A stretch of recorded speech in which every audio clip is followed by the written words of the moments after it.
Nah sekarang di pasal 264 itu dia menyebarkan berita yang tidak pasti, tidak lengkap, berkelebihan, sama dengan berita bohong. Itu dulu. Di mana letak kebohongannya? Kebohongannya tadi. Banyak sudah tadi. Suatu pernyataan yang bukan tesis dianggap tesis. Data penelitian yang tadi disebutkan oleh Bang Gunawan hanya 2 kitab. Ini terkait dengan data penelitian. Primer, sekunder, tersier. Tidak ada sedikit pun kitab yang menyentuh, bahkan hanya menyindir, tidak ada, tentang nama Alwi sebagai keturunan Nabi ini. Dan kesimpulannya apa? Kesimpulannya Habaib ini bukan cucu Nabi. Dari sisi ilmu sejarah, dari sisi ilmu nasab. Tidak menerima. Ya silahkan, kalau tidak menerima dalilnya mana? Sampai sekarang tidak ada. Tidak ada dalilnya. Bahkan kalau mereka memberikan dalil itu yang akan memakan mereka. Semakin mereka membuat dalil itu yang memakan mereka. Pertama menolak Habib, nanti lama-lama menolak Islam. Ya. Ujung-ujungnya itu ya ke sana. Menolak. Kalau sudah orang kehilangan kecintaan kepada para habaib, hilang kecintaan pada ulama, hilang mahabbah, ya lama-lama ketika Islam dihinakan, cuek aja. Hati-hati, ini sedang menggerogoti kita. Maka kita tetap mencintai para habaib zuriat Rasulullah SAW. Pernyataan Imanuddin ya itu menyinggung 3 undang-undang. Yang pertama KUHP baru yang diberlakukan tahun 2023, berlakunya 2 Januari 2026. Dikit lagi nih ya, 8 bulan lagi nih. Itu tepatnya di pasal 263. Itu ada 3 ayat, 1, 2, 3. Nah, ada 2 pasal, 263 ayat 1, ayat 2, dan 264. 263 itu dan 264 inilah yang norma baru yang sejatinya telah ada sebelumnya dalam Undang-Undang Nomor 1 Tahun 1996 tentang Peraturan Hukum Pidana, tepatnya di pasal 14 dan 15. Ini sudah dibatalkan sesuai dengan pasal 622, tapi dimasukkan di 263. Jadi pasal 14 jadi 263, pasal 14 264 15. Nah 263 itu 2 ayat. Nah berita bohong ini. Jadi berita bohong ini, kalau ayat pertama itu seseorang itu menyiarkan atau menyebarluaskan berita atau pemberitahuan yang sepatutnya orang itu mengetahui bahwa pernyataannya, pemberitahuannya itu adalah bohong yang menimbulkan kerusuhan di masyarakat. Ayat 2-nya pasal yang sama itu bukan diketahui bahasanya, dapat diduga. Jadi kalau yang ayat pertama itu pasti dengan maksud, karena well and written, mengetahui sengaja dengan maksud ya. Tapi kalau ayat kedua kemungkinan itu dolus eventualis atau dolus erectus, patut diduga. Perbuatan dikehendaki akibat tidak dikehendaki, tapi secara pasti atau secara kemungkinan terjadi, dia juga harus bertanggung jawab. Nah ini yang dikenakan Habib Rizik. Pada saat itu. Pasal 14 dan 15, tapi 14 yang dikenakan diterapkan Rizik, tapi hakimnya itu manipulasi. Dia itu mengambil bahan pendapat hukum dari skripsi. Saya cek, ini bagaimana konsekuensi dolus directus dolus eventualis yang dikutip dari Fakultas Hukum Sarjana Hukum di Sumatera Utara, itu tidak ada literaturnya. Jadi dia copy paste persis bahasanya dari S1. Tapi saya cek kalimat itu tidak diketemukan dalam kitab hukum. Nggak ada. Jadi itu pendapat si pembuat skripsi. Iya, maksudnya diambil dari pertimbangan hakim. Hakimnya plagiat. Nah, jadi jelas kalau yang kedua, ayat kedua itu patut diduga. Jadi bisa sadar kepastian, bisa sadar kemungkinan. Tapi yang menarik, kalau pasal 263 ayat 1 itu dia delik material, harus menimbulkan akibat. Ada akibatnya dulu. Harus menimbulkan. Tapi kalau ayat 2 itu dapat menimbulkan. Berarti ayat 2 ini bukan material, dia formil. Karena dapat itu belum harus terjadi. Potensi itu udah kena.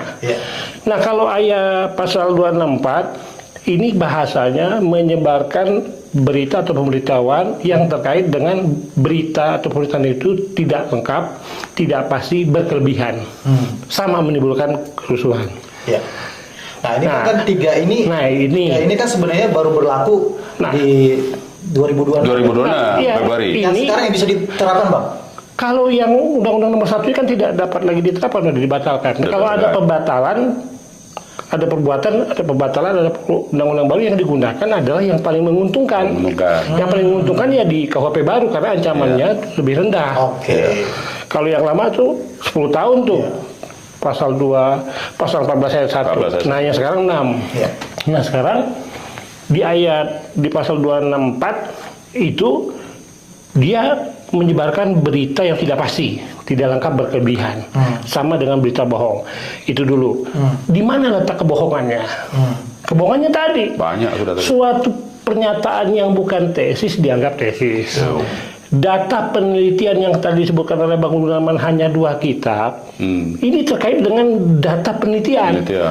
Primer, sekunder, tersier. Kalau hanya dari virtual research, dari virtual atau dari internet, itu diragukan juga sebenarnya. Dia mesti dapat data itu aslinya. Langsung. Ya, nggak boleh dia plagiat itu. Kalau saya membaca buku itu ada di internet. Saya harus cross check apakah yang dimasukkan di buku itu sama dengan aslinya. Buku aslinya. Iya dong, buku asli. Sehingga dia bukan primer, bukan pula yang menjadi data langsung. Data langsung itu yang didapatkan di lapangan. Primer itu yang buku asli ya? Nah, data primer itu kan ada bahan hukum. Kalau kita bahan hukum primer, sekunder, tersier. Nah, kalau data primer dia harus cross check ke lapangan, ada responden, ada populasi, diambil sampel dan itu ada perhitungannya. Tapi kalau dia data sekunder, buku-buku itu yang sahih, yang jelas. Bahkan kalau sekarang buku-buku itu harus buku-buku yang terbaru kalau dia mengutip. Tapi kalau buku terbaru mengutip pendapat buku yang lama juga dia harus cek. Cross check lagi, benar tidak?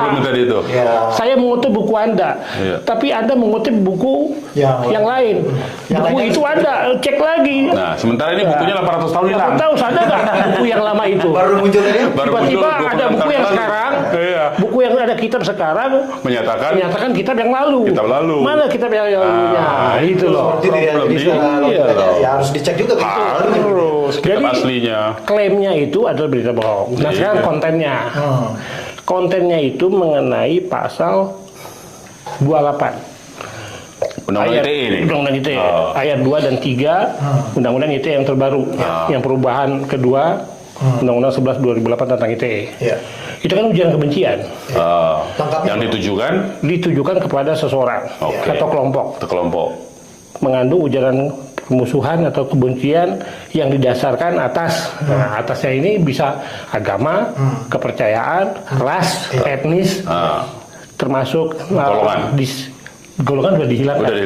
Termasuk ras, disabilitas, etnis ya. Nah, dalam kasus ini ras dan etnis. Dan itu menimbulkan kebencian atau permusuhan. Tentu kan ada yang merasa.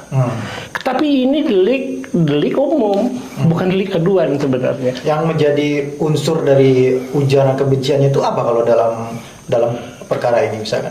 Ya kan itu disampaikan melalui informasi elektronik. Sistem elektronik itu bisa informasi elektronik, bisa dokumen elektronik. Jadi kalau saya bikin buku, saya masukkan, saya transmisikan, saya distribusikan, itu dokumen elektronik. Tapi kalau saya bicara menggunakan media informasi, sistem informasi, itu informasi elektronik. Tapi di dalam kontennya ada unsur kebencian, ada unsur permusuhan. Di sini ditekankannya itu adalah ungkapan mengajak, menghasut, memfitnah. Itu kena. Kalau dia mengajak untuk tidak mempercayai, menghasut untuk tidak mempercayai, dan memfitnah, itu dikena. Habaib tidak ada. Dari Ba'alwi itu menghasut, mengajak itu. Ba'alwi itu tidak ada, bukan Zuriat Rasulullah. Itu hasutan. Habaib yang dari Ba'alwi itu tidak ada. Itu batal setelah saya melakukan penelitian, padahal penelitiannya bukan cuma 2 kitab, ya kan? Nggak ada empirisnya itu. Terus ditambahkan lagi ada yang bilang turunan Yahudi. Ini memfitnah. Fitnah itu. Itu jelas menimbulkan kerusuhan di bukan dunia siber, tapi di dalam nyata. Ada nggak? Ada. Itu siapa si Kori? Itu kan dipersekusi, dibalang di Jember, itu kerusuhan. Jadi kerusuhan itu bukan hanya hingar-bingar banyak orang, tidak, itu mengancam ketertiban umum, mengganggu keamanan, itu tidak masuk. Akibat apa? Akibat pernyataan itu. Nah, di sini dia harus menimbulkan secara pasti. Udah ada contohnya. Tapi kalau yang ayat 2-nya itu dapat menimbulkan, tidak harus terjadi keributan kerusuhan itu. Nah, ayat 3-nya pasal yang sama itu tentang kebohongan yang dilakukan dengan sistem informasi. Dan ketiga itu Undang-Undang 40 tahun 2008 tentang penghapusan diskriminasi ras dan etnis. Ada lagi. Itu 5 tahun. Ini bukannya berlapis nih, triple. Jadi dan ini tidak pidana umum nih. Kalau yang pidana umum. Itu pasal 4. Tanpa perlu ada laporan pun nggak perlu delik umum ini. Bukan delik aduan, bukan delik gitu. Nggak perlu orang yang merasa pencemaran nama baik itu kan orang langsung. Kalau pasal 27 penghinaan ini pasal 28 Undang-Undang ITE, pasal 4 huruf B angka ke-1 dan ke-2 Undang-Undang PDRI itu mengatakan bahwa penghapusan diskriminasi ras dan etnis. Jadi kalau orang melakukan tindakan diskriminasi itu adalah dia juga menyatakan ucapan, ungkapan rasa benci yang juga ini terkait dengan unsur-unsur sebagaimana disampaikan oleh Imanuddin. Jadi disitulah tindakannya berupa apa? Kebenciannya itu, rasa benci itu. Nah, kalau di angka 1 itu dia melalui tulisan untuk disebarluaskan. Ini ada tulisannya nih, yang diklaim sebagai tesis itu kan? Ada, masuk itu jelas. Ya, pasal 4 huruf B angka ke-1 junto pasal 15. Nah, terus ucapan. Yang kedua, angka kedua itu berpidato. Banyak mengungkapkan. Banyak itu. Melontarkan kata-kata tertentu. Nah, bahasa itu kata-kata tertentu. Sampai kata jahanam keluar. Nah, itu kan udah kata-kata tertentu. Kata jahanam keluar itu. Terus kata-kata yang tidak bagus. Dan lainnya. Terus kata-kata itu Yahudi. Itu kata-kata tertentu. Itu dipidana 5 tahun, bro. 5 tahun. Yang paling berat itu 6 tahun. Nama pasal 263 ayat 1. 6 tahun. Jadi sebenarnya kalau mau digunakan hukum, pasal-pasal yang lain ini satu perbuatan mengenai beberapa perbuatan yang lain yang berbeda itu dikumulasi semuanya, diambil yang paling berat ditambah sepertiga dari yang terberat. Undang-undang itu yang paling berat berapa? 6 tahun. Undang-undang penghapusan diskriminasi ras dan etnis 6 tahun. Undang-undang apa lagi? Undang-undang KUHP yang paling berat tadi 6 tahun. Terus undang-undang itu 6 tahun, ya kan? Paling berat 6 tahun kan? Berarti 6 tahun ditambah sepertiga berarti 8 tahun. Kan 6 tahun. Ditambah sepertiga dari yang paling tebal ya 6 tahun. Problemnya itu. Ada yang 5 tahun kan PDR, penghapusan diskriminasi dan etnis 5 tahun. Yang ITE, KUHP 6 tahun, berarti 6 tahun. Yang paling berat ditambah sepertiga dikumulasi menjadi 8 tahun. Dia harus dipidana. Problemnya apa? Nah, problemnya itu, ini yang membuktikan bahwa ini adalah intelligent state sponsorship tadi saya bilang, ya. Harusnya kan secara normatif itu tidak perlu ada laporan karena tidak umum. Nah, kenyataannya, faktanya ini sudah dilaporkan oleh pihak-pihak yang merasa dirugikan. Tetapi justru ditolak laporan dari pihak yang merasa dirugikan. Jelas ini membuktikan bahwa ini ada sponsorship dari state sponsorship nih untuk melindungi orang-orang yang mengemukakan secara tulisan tadi dan membuat propaganda baik itu dengan ucapan lisan, dengan alat-alat elektronik, kemudian dengan isu DNA, haplogrup itu ini semua operasi intelijen menurut saya. Karena makin hari ya kalau kita lihat ya propaganda dan operasi intelijen ya, operasi media terutama ini ada 2 operasi ya dalam bentuk operasi media, yaitu dengan melibatkan apa namanya public figure yang berpengaruh yang disebut dengan opinion maker ya, didorong untuk terus membicarakan ini. Lihat kan dalam salah satu apa namanya podcast kan berseri nih. Panjang ini kan berseri dia. Kemudian juga terus ada di berbagai kegiatan, mereka bikin kegiatan seminar di mana-mana di berbagai kota. Ini kan rangkaian sebetulnya operasi intelijen. Sistematis sekali ya, berpindah dari kota ke kota dan kemudian aman, tidak dikenakan hukum tadi. Tidak, bahkan ada yang melapor ditolak. Nah, ini sudah merupakan satu bentuk ciri dari operasi intelijen, perlindungan ya. Langsung perlindungan sehingga orang-orang ini merasa berani. Ya, merasa ini karena memang dia diorder untuk itu. Diorder untuk mengeluarkan isu tadi, tujuannya apa? Untuk menghilangkan pengaruh, untuk supaya umat Islam ini tidak bersatu. Sebetulnya itu. Ya, aspek itu. Nah, itu tadi satu buktinya bahwa apa namanya isu ini panjang, sudah 2 tahun nih. Ya, dibikin laskar jihad segala macam. Iya, untuk pembela. Kemudian ada isu membenturkan isu pribumi dengan pendatang segala macam ya. Tapi yang pendatang yang disebut itu adalah apa namanya? Saudara-saudara kita dari apa namanya yang mereka sebut dengan Yaman dan Timur Tengah segala macamnya. Nah, jadi memang ada upaya-upaya untuk membuat situasi di negara kita ini menjadi terpecah belah sebetulnya. Nah, yang ketiga menurut saya buktinya itu operasi intelijen ini itu secara dukungan media itu tidak berhenti, terus-menerus. Bahkan ada salah satu majalah yang cukup terkenal kritis pernah berbelok ikut terlibat dalam isu ini juga.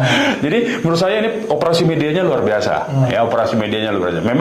Memang tujuannya adalah ini kelompok-kelompok status quo ini memang tidak ingin terganggu posisinya, baik secara ekonomi maupun secara politik. Ya, lebih besar itu sebetulnya. Ya, baik Bang. Ini kan tadi secara hukum sebenarnya sudah clear ya. Ini ada aspek delik pidana. Iya. Abang bilang ada problemnya di lapangan. Bahwa ini adalah bagian dari operasi intelijen begitu ya Bang. Dan tadi Abang bilang juga bahwa ini sebenarnya adalah cara untuk memecah belah antara habaib dengan ulama, begitu ya. Antara sebetulnya sama-sama ulama yang berasal dari kalangan habaib, ulama yang berasal dari kalangan non habaib. Betul, yang mau dipecah belah itu begitu. Baik Bang.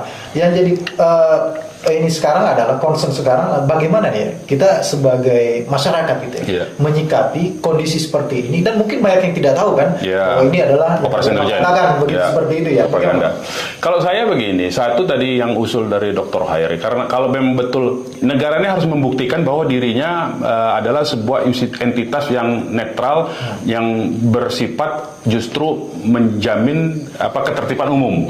Nah, untuk dia menjaga ketertiban umum, makanya mestinya ada tindakan hukum terhadap orang-orang yang melakukan penghasutan, ujaran kebencian, kan begitu. Itu satu, buktikan dulu bahwa itu. Kalau ini tidak dibuktikan bahwa negara ini adalah entitas yang netral, yang bertujuan untuk menjamin ketertiban umum, maka artinya ada state sponsorship. Nah, kalau dia sudah state sponsorship, artinya masyarakat harus diberi edukasi, awareness, harus diberi pemahaman bahwa ini adalah bagian dari operasi intelijen. Kita jangan sampai masuk terjebak ke situ dengan hasutan-hasutan itu, sehingga masyarakat udah tahu, oh ini agen-agen intelijen yang memang sengaja ditebar untuk mengacaukan situasi. Jadi kita membangkitkan kesadaran masyarakat saja supaya tidak terjebak dalam situasi itu. Sebetulnya itu yang perlu diedukasi ke masyarakat.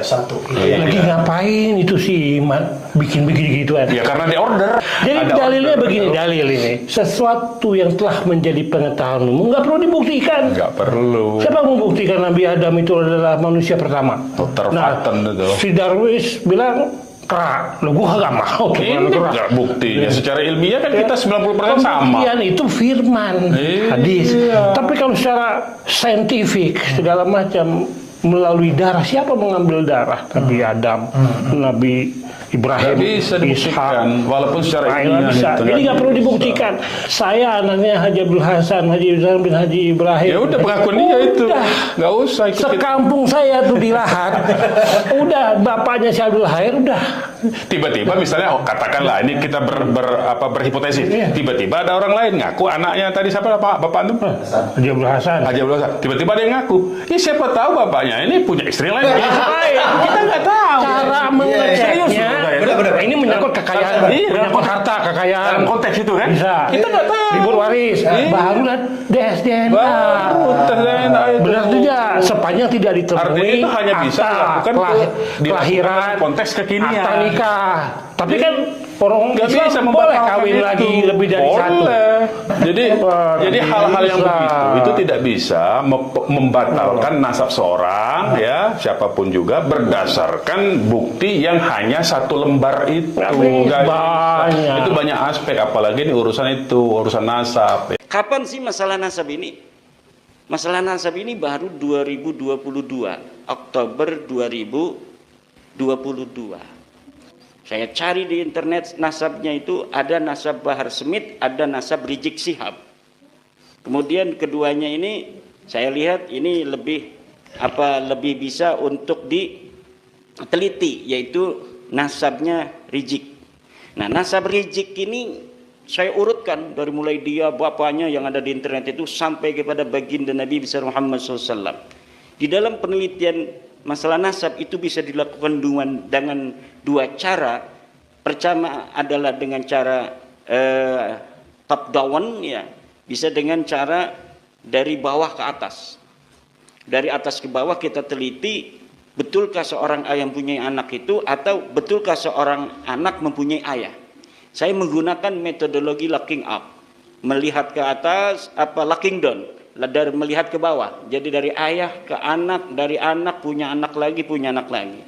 Kita lihat di kitab-kitab abad kelima, tidak ada sedikit pun kitab yang menyentuh, bahkan hanya menyindir, tidak ada, tentang nama Alwi sebagai keturunan Nabi ini. Dan kesimpulannya apa? Kesimpulannya Habaib ini bukan cucu Nabi. Dari sisi ilmu sejarah, dari sisi ilmu nasab. Kemudian dia bukan cucu Nabi, dilihat dari hasil tes DNA yang sudah ada. 180 orang sudah tes DNA. Dan tes DNA-nya menunjukkan haplogrup mereka itu G. Sedangkan keturunan Nabi menurut para ahli harus mempunyai ciri kode genetik haplogrup J1. Sesuai dengan para keturunan Nabi yang sudah tes DNA di seluruh dunia Islam. Dari mulai Saudi, Al-Abdali, Al-Auni, Al-Jamajizah, kemudian di Yordan, Al-Hashimi, di Maroko, di Yaman itu. Di Yaman itu ada yang bukan Ba'lawi, namanya Az-Zaidi, Ar-Rassi, At-Toba-Toba, Al-Jailani. Semuanya kebanyakan terkonfirmasi dari hasil tes DNA mereka bahwa mereka benar keturunan Nabi. Karena kode genetiknya haplogrup J1 yang menunjukkan dia orang Arab, keturunan Ibrahim. Sedangkan orang-orang Ba'lawi ini, Al-Atas bin Syihab bin Semit bin Yahya As-Segab, Maula Dawila, Maula Khelah, ini haplogrupnya G. G ini baru bertemu dengan Nabi Muhammad 40.000 tahun. Di atas tuh. Baru satu kakinya 40.000 tahun ke atas. Ba'lawi ini adanya belah sini. Ketemunya di sana satu kakeknya dengan orang-orang Jawa, dengan orang-orang Arab yang keturunan Nabi itu 40.000 tahun yang lalu. Kalau orang Jawa yang haplogrupnya O, itu ketemu Nabi Muhammadnya itu masih tidak terlalu jauh. Jadi kita lebih dekat dengan Nabi Muhammad orang Jawa daripada Ba'lawi ini.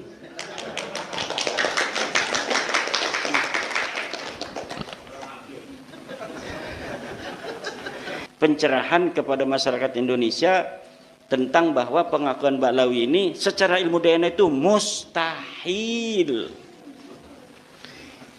Jadi secara ilmu DNA mustahil, secara ilmu nasab tidak terkonfirmasi dalam ilmu sejarah. Tidak terkonfirmasi itu apa? Maudu'un munqati'un mardudun. Nasab mereka itu tidak menerima. Ya silahkan kalau tidak menerima, dalilnya mana? Sampai sekarang tidak ada. Tidak ada dalilnya. Bahkan kalau mereka memberikan dalil, dalil itu yang akan memakan mereka. Semakin mereka membuat dalil, dalil itu yang memakan mereka. Semakin mereka membuat dalil, dalil itu yang memakan mereka. Kenapa? Ya orang nggak ada apa-apa di sananya, blank. Nah, sekarang ada kecenderungan orang yang menolak Habib. Gimana ceritanya, Ustaz? Mungkin kasih sedikit pandangan, Ustaz. Pertama menolak Habib, nanti lama-lama menolak Islam. Ya. Ujung-ujungnya itu ya ke sana. Maka ibarat makan bubur panas. Ya. Bubur panas itu dia tidak langsung dari tengah karena panas, pinggir-pinggirnya dulu. Iya, menolak. Kalau sudah orang kehilangan kecintaan kepada para habaib, hilang kecintaan pada ulama, hilang mahabbah, ya lama-lama ketika Islam dihinakan, dia cuek aja. Hati-hati, ini sedang menggerogoti kita. Maka kita tetap mencintai para habaib, zuriat Rasulullah SAW, mencintai para kiai, para tuan-tuan guru, para ulama. Itulah yang kita tanamkan kepada anak-anak kita. Kenapa Bang Ahmad Ali cinta kepada ulama, cinta kepada para habaib? Karena orang tuanya menanamkan itu. Cerita beliau tentang menimbakan air ya Bang ya. Jadi dari kecil kita menyapu halaman, air wudhu dulu ditimba dari sumur.